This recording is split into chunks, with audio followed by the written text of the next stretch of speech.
അല്പസം മുൻപ് Ukraine president Volodymyr സെലൻസ്കിയുടെ ഒരു ex post കൂടി ഇപ്പോൾ വന്നിട്ടുണ്ട്. വളരെ പ്രധാനപ്പെട്ട ചില കാര്യങ്ങൾ സെലൻസ്കി അതിൽ കുറിക്കുന്നുമുണ്ട്. On the day of negotiations the Russians are killing as well എന്ന ഒരു തലക്കെട്ടിലാണ് അദ്ദേഹം അത് ആ കുറിപ്പ് ആരംഭിക്കുന്നതിൽ. അവസാന ഭാഗത്തേക്ക് വരുമ്പോൾ ഇങ്ങനെ കൂടി സെലൻസ്കി പറയുന്നുണ്ട്: Ukraine is ready to work as productively as possible to bring the war to end. യുദ്ധം അവസാനിപ്പിക്കാൻ ഏത് രീതിയിലും സഹകരിക്കാൻ തയ്യാറാണ് എന്ന രീതിയിലുള്ള പ്രതികരണമാണ് സെലൻസ്കിയിൽ നിന്നും ഉണ്ടാകുന്നത്. ആൻഡ്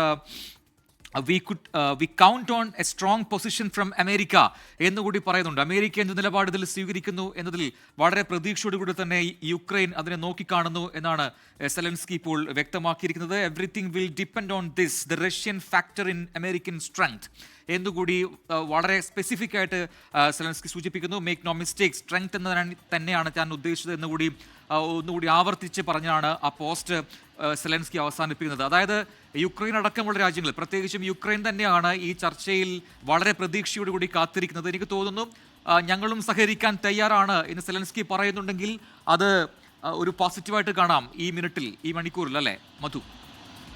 സെലൻസ്കി തന്റെ മനസ്സ് തുറന്നു പറഞ്ഞു കഴിഞ്ഞിരിക്കുകയാണ്. ഈ യുക്രൈനിൽ ശാശ്വതമായ സമാധാനം വേണം. രണ്ടാമത് സെലൻസ്കി ഏറ്റവും കൂടുതൽ ആവശ്യപ്പെട്ടിരിക്കുന്നത് ഒരു സെക്യൂരിറ്റി ഗ്യാരണ്ടി.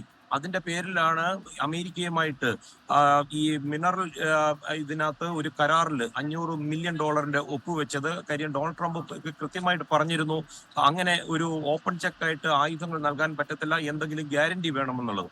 പുടിന്റെ കണ്ണും ഈ റെയർ എർത്ത് മിനറൽസിൽ തന്നെയാണ് പ്രജിൻ. അതുകൊണ്ട് തന്നെ ഈ ചർച്ചയിലെ ഒരു പ്രധാന ഘടകമായിട്ട് വരാൻ പോകുന്നത് ഈ അപൂർവ ധാതു നിക്ഷേപമാണ്. യുക്രൈനിൽ വലിയ തോതിലുണ്ട്.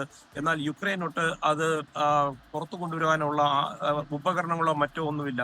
അവിടെയായിരിക്കും അമേരിക്ക പോലൊരു രാജ്യം സഹായിക്കാൻ പറ്റുന്നത്. തന്നെയുമല്ല, റഷ്യക്ക് അത്തരം എന്തെങ്കിലും ഒരു നീക്കുപോക്കോടുകൂടി അത് സാധിച്ചെടുക്കാൻ പറ്റുവാണെന്നുണ്ടെങ്കിൽ അത് ഒരു വലിയൊരു കാര്യമായിട്ടായിരിക്കും ട്രംപ് കരുതുന്നത്. തന്നെയുമല്ല, ട്രംപ് വളരെ കൃത്യമായിട്ട് പറഞ്ഞിട്ടുണ്ട്, നേറ്റോ രാജ്യങ്ങളും നേറ്റോ സഖ്യങ്ങളും ഒന്നും ട്രംപിന് ഇഷ്ടമല്ല. അതുകൊണ്ട് ഒരു ഗ്യാരണ്ടി കൊടുക്കുകയാണെന്നുണ്ടെങ്കിൽ അമേരിക്ക സ്വന്തം നിലയ്ക്ക് കൊടുക്കുന്ന ഒരു ഗ്യാരണ്ടി ആയിരിക്കും സെലൻസ്കിയും ഒരുപക്ഷെ അതായിരിക്കും ആഗ്രഹിക്കുന്നത്.